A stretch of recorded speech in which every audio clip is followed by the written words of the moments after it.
Assalamualaikum warahmatullahi wabarakatuh. Perkenalkan, nama saya Muhammad Azizul Hakim.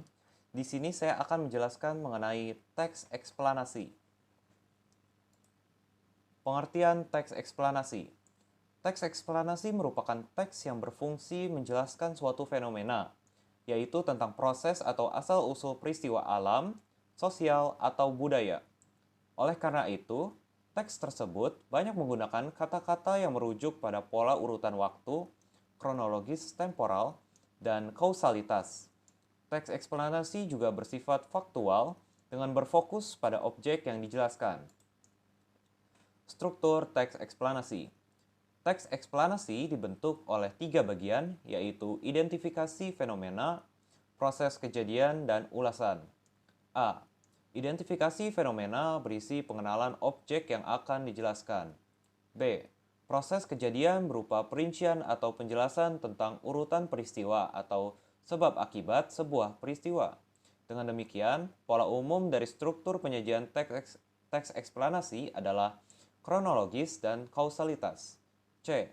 Ulasan berupa pendapat penulis terkait dengan fenomena yang dijelaskan sebelumnya. Ciri-ciri kebahasaan teks eksplanasi. Yang pertama, menggunakan kata-kata tertentu, yang maksudnya bermakna lugas dan baku, kata ganti non-persona, dan penggunaan peristilahan.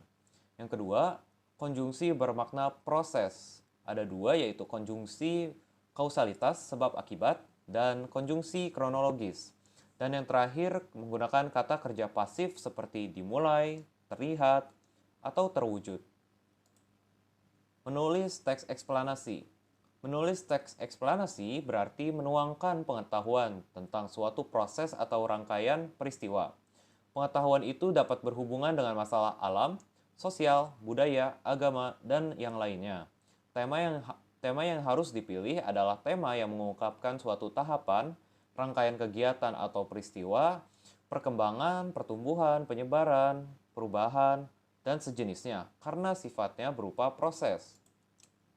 Kemudian dalam menulis teks eksplanasi, untuk mendapatkan tulisan yang lebih baik, kita harus melewati proses penyuntingan. Dalam kegiatan tersebut, kita perlu menelaah kembali teks eksplanasi mengenai ketepatan isi, struktur, dan bahasa yang digunakan dalam teks eksplanasi. Sekian dari saya, mohon maaf apabila terdapat kekurangan pada video ini. Wassalamualaikum warahmatullahi wabarakatuh.